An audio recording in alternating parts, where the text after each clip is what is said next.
Good morning, good afternoon, good evening, everybody. This is Mark Schaefer. I am the project manager at iNEMI, and this is the Smart Manufacturing Tech Topics series. This is our second session today. Let me let you know that all of our speakers are joining us to talk about various topics of interest in the area of smart manufacturing, and that I would welcome you to please use the chat function within Teams to share your own smart manufacturing story and ask any questions that you have during the session. Everybody is on mute at this time, other than the presenters. And I would ask that if you do have questions, please put them into the chat window. I will be monitoring those while Ivan is presenting, and then after he finishes presenting, I will ask questions that we get of him. I will try to unmute folks and let you ask your questions if the lines are not too busy, and that we have enough time. Otherwise, I will ask the questions as well. We will make this presentation available next week. We'll send the note out to everybody that registered with links to the recording of this presentation as well as the presentation itself. We do have a series of sessions planned. The next session is scheduled. We have Dr. Weiss from Cyborg Limited coming to speak on Thursday, July 14th. I will put in the chat window the registration link so that you can sign up. It is going to be a little bit earlier. It is at 10 a.m. Eastern Time on Thursday, July 14th. We know we have some future sessions that we're working on with Applied Materials, UCLA, and Siemens, amongst others, and I hope to get those announced within the next few weeks as well. But with that, I'd like to turn it over to Ivan. He is the Global MES leader at Koh Young Technology, and I want to thank him very much for having him speak today. And so I'm going to stop presenting and turn it over to him. Thank you. Well, thank you very much, Mark, for that warm welcome. And let me share my screen. Hopefully everyone can see it. Looks good. Okay, looks good. Perfect. So I guess with that, once again, thank you very much, Mark, for the invite and allowing us to presenting here with this very exciting topic. Again, my name is Ivan Aduna with Koh Young Technology. And for today's sessions, we're going to talk about closed-loop inspection solutions powered by AI, artificial intelligence. So very exciting, right? Well, I guess let's get started. But before really we do that, I would like to first, let me see. Let me know if you can actually see it change. Perfect. So before we get into the actual topic, first, I would like to give a brief introduction to what we are facing today as the electronics manufacturing. So really the first thing we see right now is a trend in the Industry 4.0, smart factory, IoT, artificial intelligence, all these really buzzwords. I will say that most of the time we hear them all over the place, but we don't exactly know what to expect or what it really comes with all these concepts. But really summarizing, right? What is Industry 4.0 and all these concepts are all about? They are mainly focused on automation and connectivity. That's the ultimate goal. Connecting as many machines as possible, and with that, automating your process up to a point that you can optimize the process. So, of course, with that, it comes with challenges, right? It's not as simple as it could, it is simply told by everybody that you can simply automate your process and you will be done. Of course, it's not that simple, but it is doable. That's the goal. So the challenge is really we're seeing a trend on the component getting much smaller, right? We're seeing components as smaller as the 8004 or even smaller now.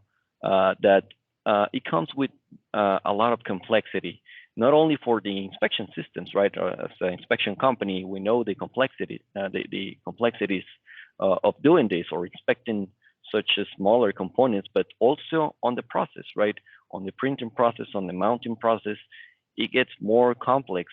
And with that, of course, it takes you to a very complex process and management of that process. Very high level, a lot of experts that needs to be involved just to get the work done or get the production running.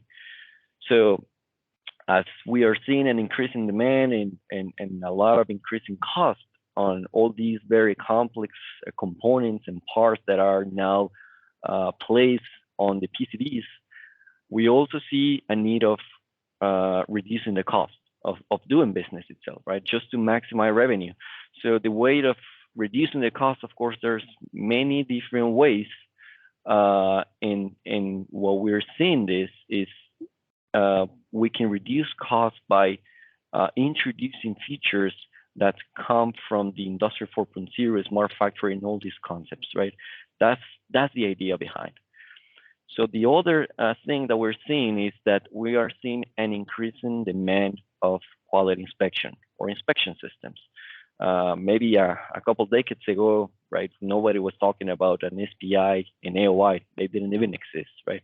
And now we do not see a single line without these inspection points, because that's what they are. They are your inspection points, your quality points that will allow you to monitor, to understand your process, and ultimately optimize it. So the goal here with inspection is, of course, improve your yield. And by improving your yield, you will be able to reduce scrap, which of course reduces cost, among other things. And also another way to reduce costs is minimizing the human interaction. The less people, the better, of course, if your process allows it, or if your process is smart enough to be able in a point that you don't need a person 24/7 monitoring and making sure the line is always running, or at least get to a point that it does not require, or it is not a full-time job just to get the machine running or running at the optimal conditions, right? So we're seeing an increase in demand, of course, on optimizations, connectivity, and overall a need of 3D measurement-based systems. So by having true 3D technology, right, or equipment, that will give you accurate and reliable measurement and process data.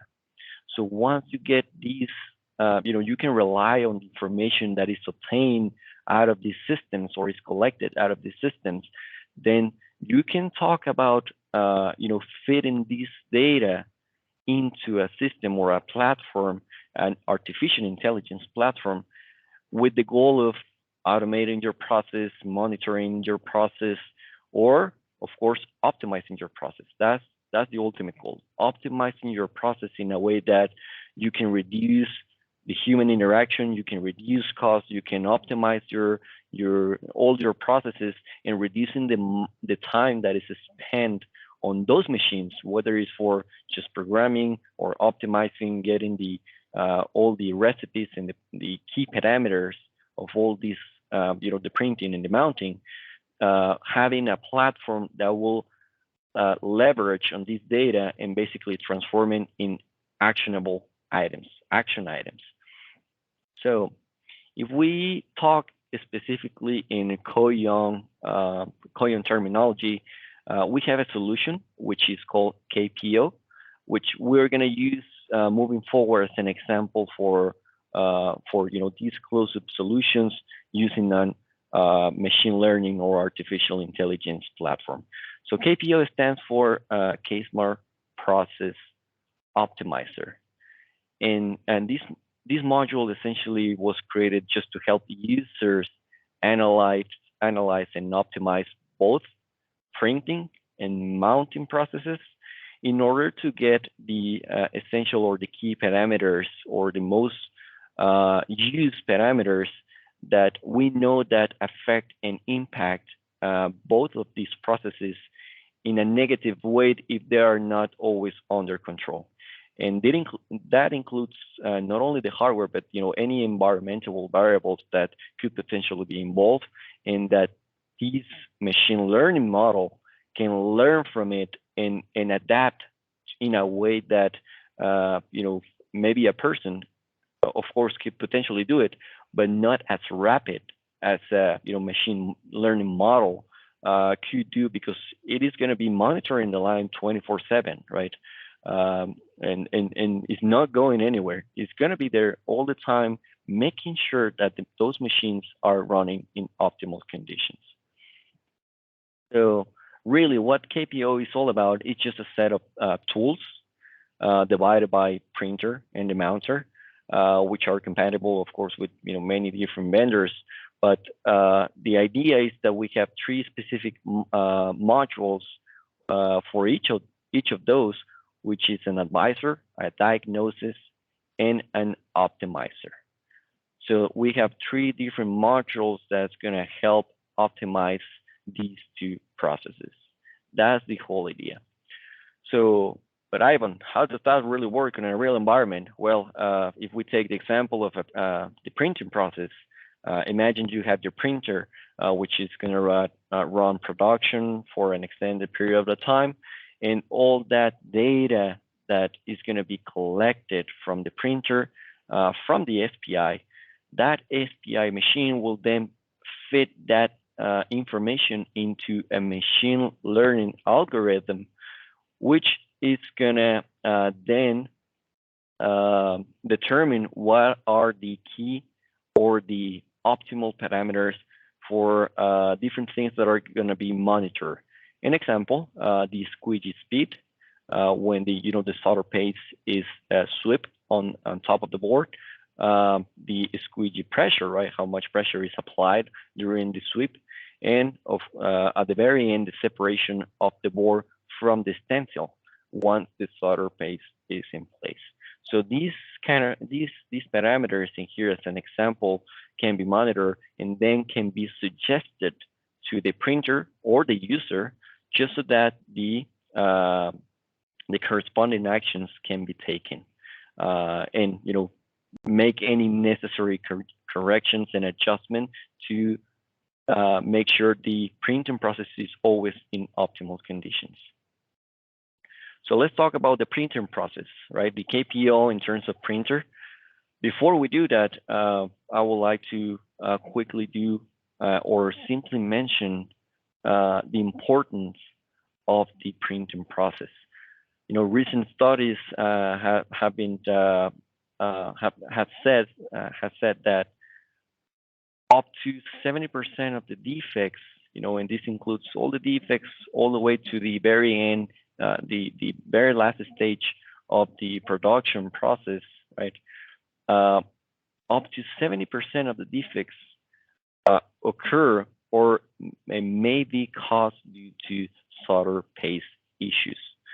So, it can be whether directly affected by the printer, such as insufficient or excessive solder on the pads, or it can be, as simple as even misplacement, right? A bad placement of a component can potentially be caused also by the solder, just because of, if you have insufficient, that down the line when, the component gets reflowed in place, that component will not have enough solder to make that little correction of offset that was caused also by the mounter, right, or by the pick and place. So just imagine how many variables are involved in the entire process, and how that small defects can get accumulated in a way that at the very end will be something that is maybe not even repairable, right, up to that point. So again, just remember these numbers. 70% of defects may be caused by the printing process. So that's the importance of this. And with that, of course, it comes with a very simple idea that the earlier, the better. The earlier you can catch all these defects, or you can correct all these defects, the cost will be drastically low comparing to repairing a board towards the end of the line, right? Once the board goes downstream with a solder paste issue, it will be extremely expensive to repair that board because in the printer process, most of the processes and products allow just to wash the board, right? Wash the board out. It doesn't really get as complex as repairing a board towards the end where you already have components in place. And now it gets a little bit more difficult to repair the board, or at least more expensive. We've seen, these companies with factories that half the factory is our production lines, and the other half are just repairing stations. So it's just a space that's being used just for repairing, which costs money, costs a lot of money instead of being able to reduce the cost by catching or making sure that none of these defects go downstream. So in terms of printer, of course, everything gets more complex. There are so many variables that, again, a person will have to have a full-time job just to make sure all these parameters are in optimal conditions. Whether it's the actual hardware or the setting up of the printer, or environmental items such as temperature, humidity, viscosity of the solder paste, the stencil. There's simply so many things to keep in mind and make sure they're running properly that it's almost impossible to keep up. But let's focus on certain specific items such as the squeegee, the pressure and the speed of the squeegee, and the separation of the board. Those are being known as some of the most time-consuming parameters to set up, especially when we have a new product. So if we focus on that for just a second, right, we will have this example. And this is a real life example, right? Engineers will do this every single time, especially for new products, where they will, for example, a board, they will run it with a squeegee speed of 20 millimeters per second, and then they will run it with another number, right? 50 millimeters per second. So they will do an analysis, with histograms or any other kind of tools, where they will check how good or bad the solder paste placement was on the board based on these conditions. So this example, we have for volume on the left side, height on the right side, and we can, they can determine that, okay, maybe with 20 millimeters it works fairly, or actually way better than the 50 millimeters per second. As we can see, the distribution on the 50 millimeters is very wide, meaning that we get even values of no solder paste at all in some cases, which is of course not ideal, just because the solder paste, due to the squeegee speed, was not even able to get the solder paste in all the stencil holes, right? So they basically need to play around with all these parameters, and I'm not talking just a couple minutes, a couple hours. I'm talking about days. They spend days playing around with all these conditions to get to a point that they get not even the optimal, but very close to something that is at least decent to run. Same scenario as the pressure, right? They will play around with the pressure. For the volume and the height, we also will get these nice histograms. And if you get lucky, you might have something very decent in a way that you will then compare both of these parameters on the pressure and the speed. You will get a nice little matrix where you will calculate your CPK based on your upper and lower limits. So it's a very tedious process just to get to a point that you can get your magic number, right? In there, for example, we see the best possible value we can get of CPK is a 1.484, which among all these numbers is the only one with this specific pressure, 6.6 kilograms, and the speed of 80 millimeters per second. That's for optimal condition. So how does that translate it into KPO? How does KPO help the user, come up with these numbers? So, well, first, as mentioned, we have our diagnosis module.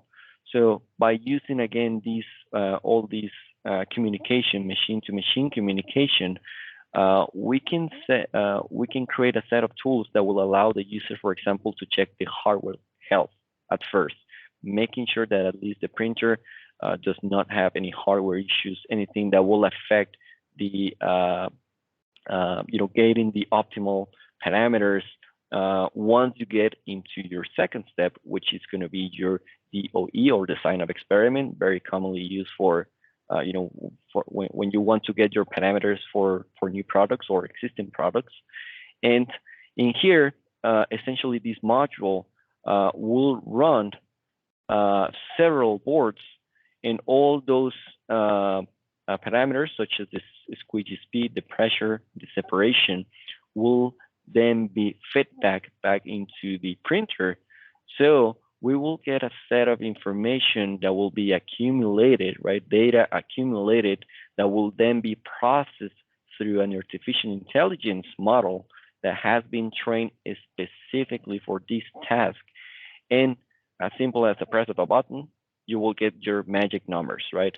You will get your optimal pressure, speed, and separation for this specific product. So this is in simple terms. Of course, there's a huge complexity behind of how these algorithms work and are trained based on certain conditions. But this will be, and the ultimate goal in here is that instead of spending days, if not weeks, on doing a DOE, right, a design of experiment, just to get your optimal parameters, you can run in matter of a couple hours, if not minutes, you can get these optimal parameters and basically play around these numbers so you can run as soon as possible, right? Reducing costs by optimizing the time you spend on doing this kind of activity, which are non-productive, really. So the next step will be, of course, the verification, because there is no AI engine without the actual human interaction, meaning that this AI engine is trained again. It has been trained to do this task, but it's always evolving, and it will evolve along with the user. So the user will essentially verify all these new optimal parameters, will make sure that they are correct, or if necessary, it will make any necessary adjustments, and the model will learn from that, right? So that's the idea behind having an AI engine, right? That it will evolve and be trained to your specific process. It will be molded to your specific process. So once we get to that point, it will be time to run.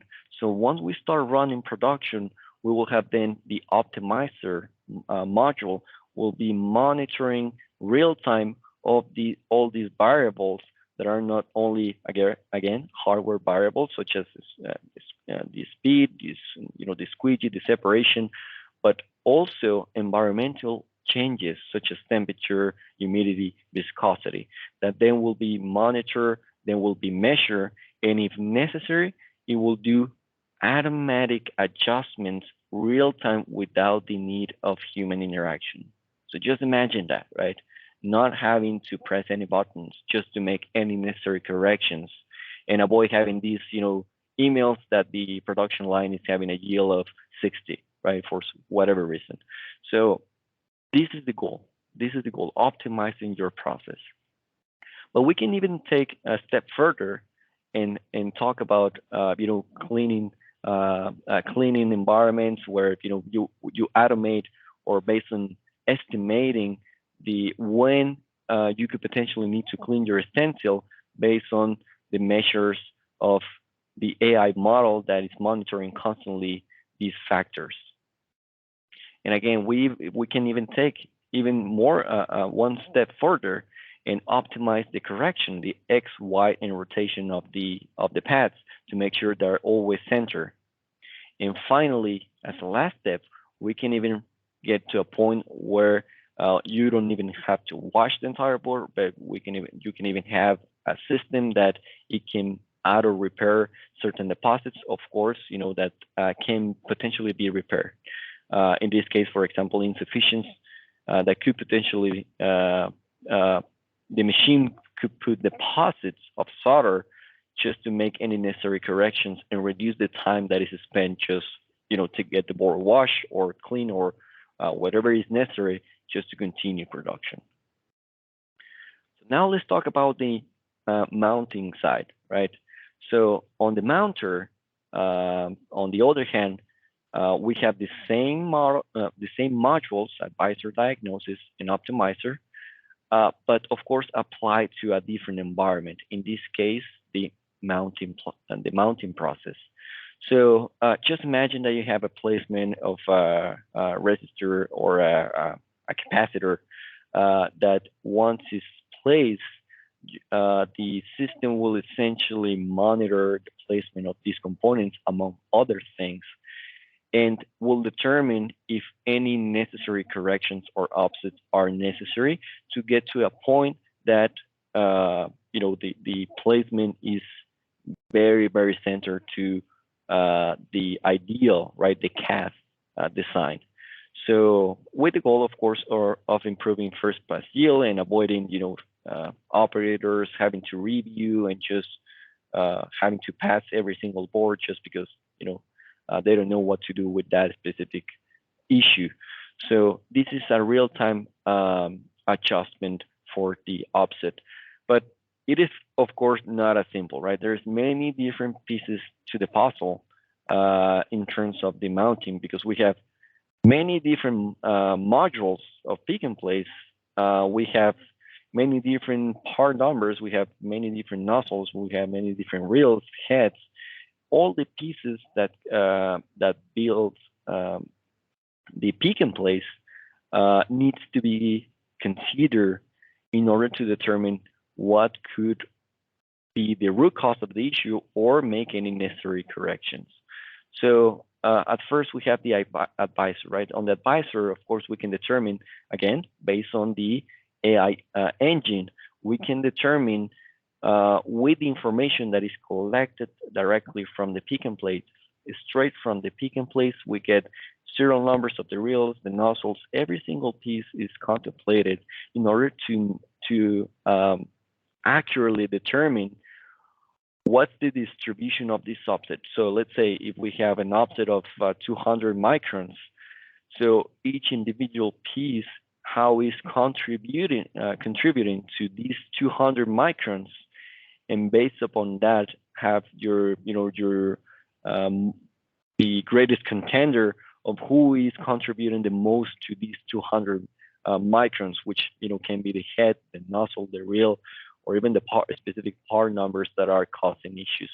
So all this is analyzed real time in order to give you certain advice, for example.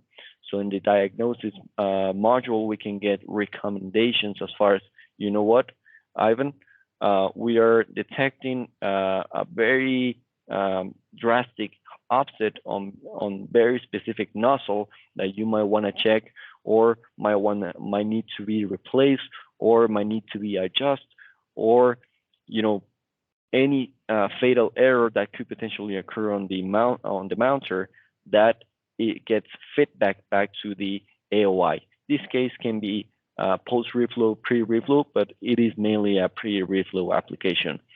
And in this specific case, right, we can see even patterns of where the component rotation is distributed based on the angle degree, where you can see a scatter chart of certain part number or certain nozzle or certain head is placing the components in certain area, which might not be idea or can give you an idea of what the issue could be. So you can go and, instead of just a tool telling you, what, you have a problem, a huge problem, but you don't know exactly what the problem is.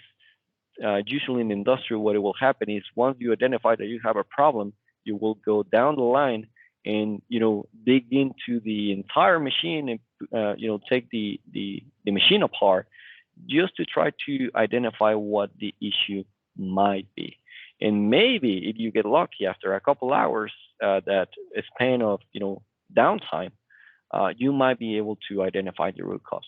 So these modules specifically can give you or can point you into the right direction. So it's not only giving you the problem or telling you what the problem is, but it's also giving you what the potential solution is. And that's the idea behind an AI engine, right? Not only giving you the problem or simply an basic analysis, but based on certain conditions and training model can give you the actual or potential solution. And finally, we have the optimizer. So the optimizer is mainly referred to doing corrections on the X, Y, and angle.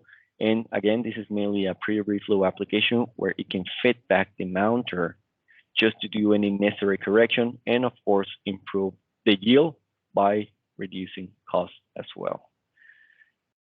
So conclusions, really what's next for all of this? Well, you can enjoy a cup of coffee while artificial intelligence optimizes your process.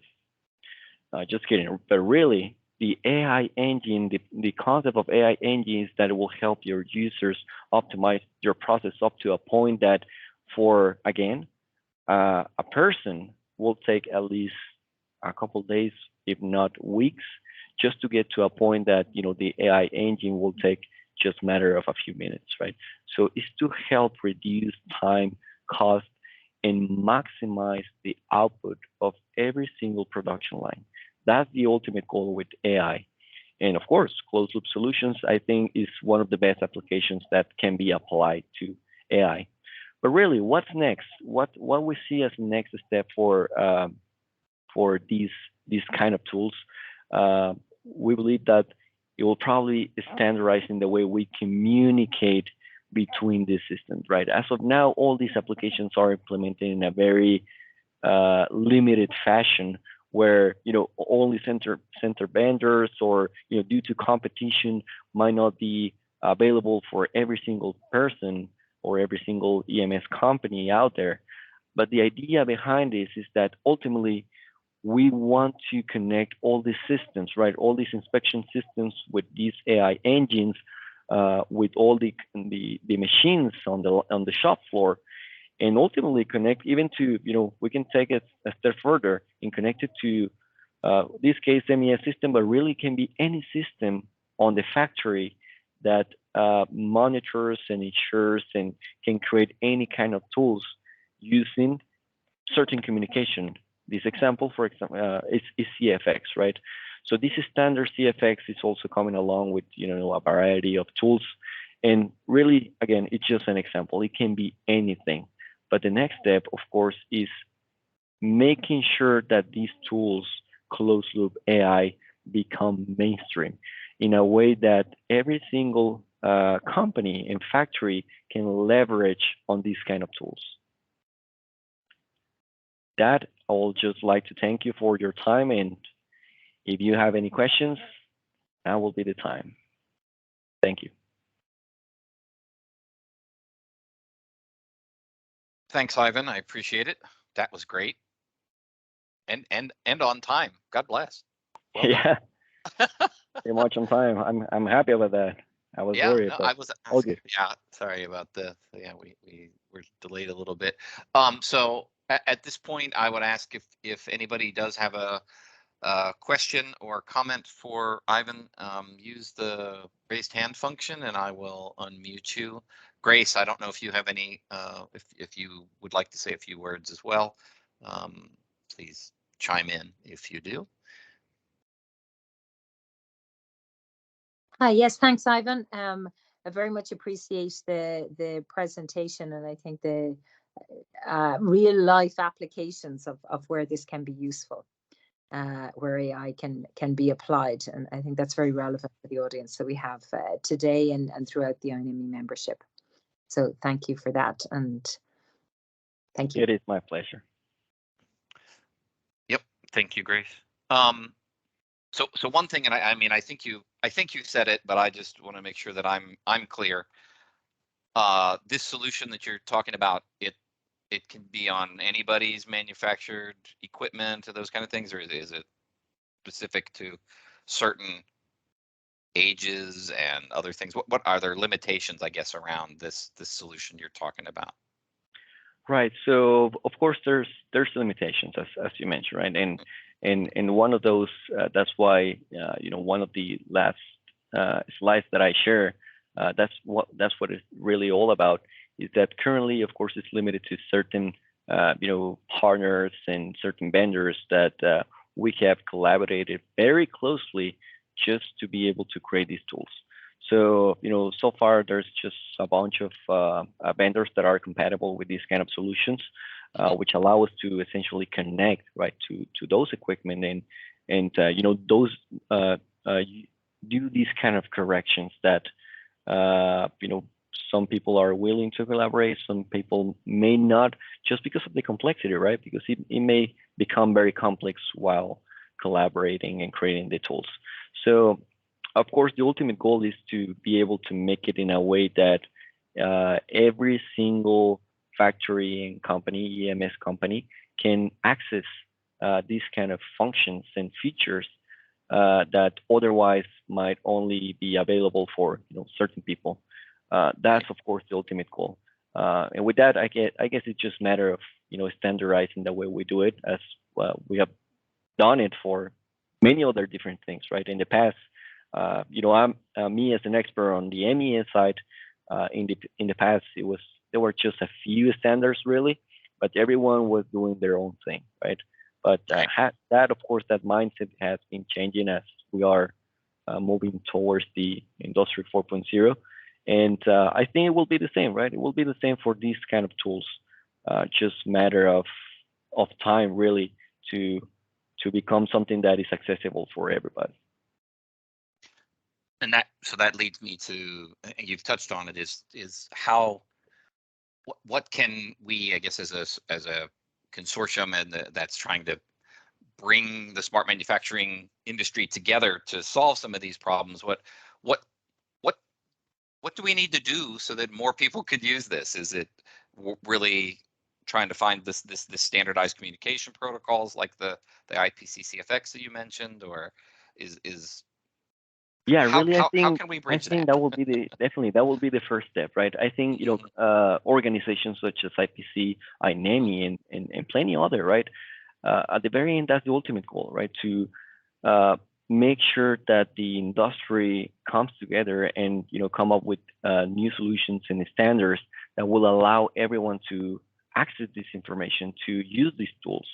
So I think it's basically encourage the industry to really be part of these movements, I will say, and making sure that we're targeting, we're always pointing to the right direction in a way that it helps each and every person, right? Each and every person is here, and we can come up with a solution as an industry, and again be utilized as a standard or more easily accessible for everybody.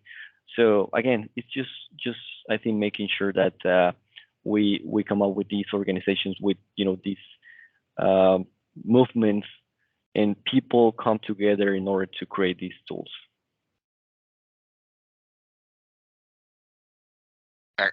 Excellent. No, and I, as you said, you've got to start somewhere. So I think you've done great work pulling together, the various folks that you have today to be able to do this. But as you mentioned, it doesn't. More work needs to continue. Of course, and it will never end, right? These tools will always evolve. So it's going to be just matter of because we started from somewhere, right? Which was identifying the key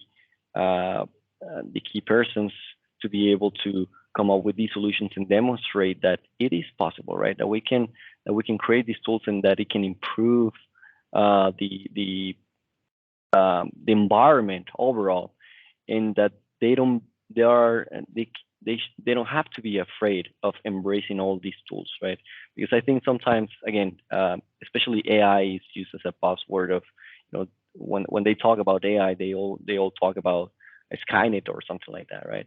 Of course, we're not talking about anything like that, right? AI, at the very end of the day, it's just a way of creating algorithms to perform certain tasks, right?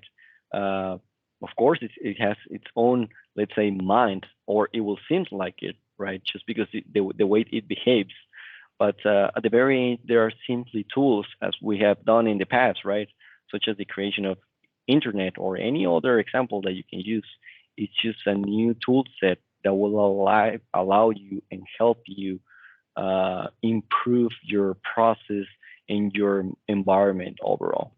So again, it's just matter of embracing what's coming and helping pushing the industry towards that.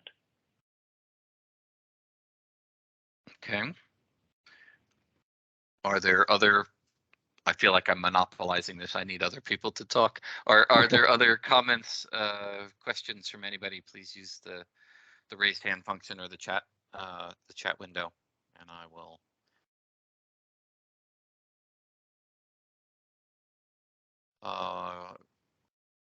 Gene, let me give you your mic. So Gene, you should be able to unmute yourself and ask a comment at this point.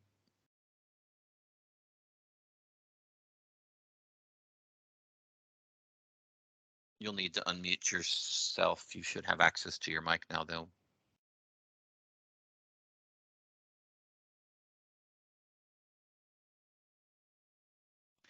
Or if not, Gene, type in the chat window since I can't hear you. Sorry. Technology, it's great. All good.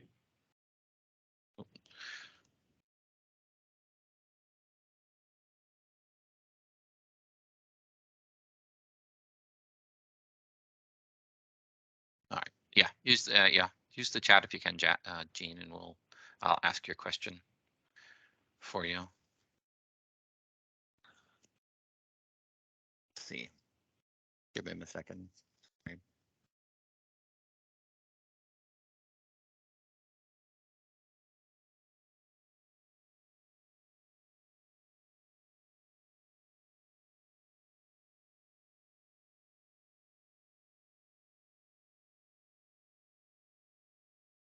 So I guess while Gene is typing, are there other folks that have comments or questions? Yeah, don't be shy with the questions. I don't bite, usually.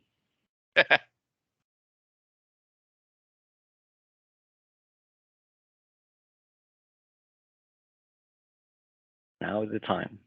Yep, I know.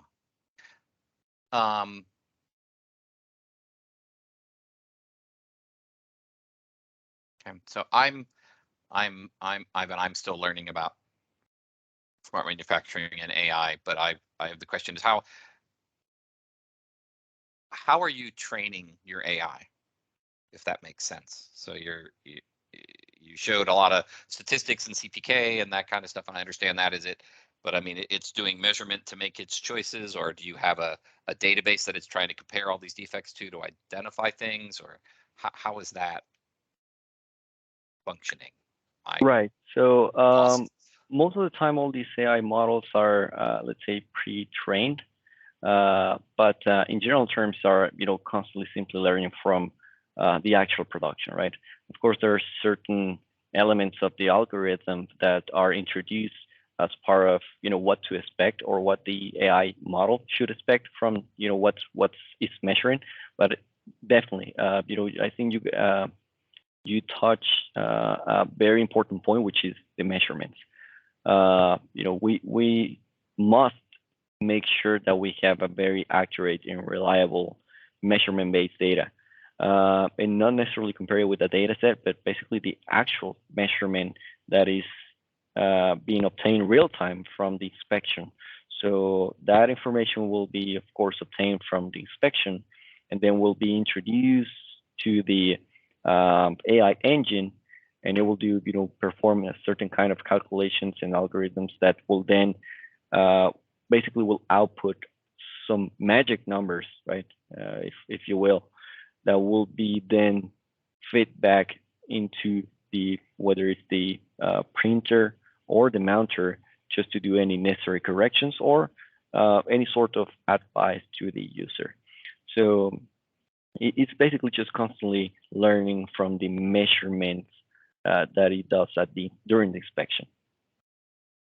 Okay, so it comes in with some knowledge, but then it's a live, constant updating Right. of itself as the line is running. Right.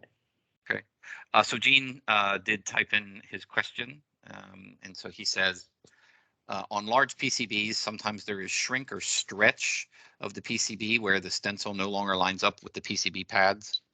Is SPI data fed forward to the placement machine to place to paste instead of PCB CAD data? So this is sometimes a good way to reduce T-stones. Oh, that's a very interesting question. But yeah, it could potentially be done for, in different ways. Most of those, tend to also be corrected if, of course, the solder paste placement is not as bad. In the case of, during the printing, it could potentially be corrected during the reflow. But in terms of adjusting, right, making any necessary adjustment during the actual process, yes, I mean, there could potentially be a correction on the actual offset of the solder paste, because as mentioned, right, it can be shrinked, and it will never be completely center based due to that shrink, but it could do anything that will reduce as much as possible the offset of the solder paste based on the correction. So, of course, again, there's many different ways to deal with that kind of issue, but that is just an example based on what it could potentially be corrected using these kind of tools.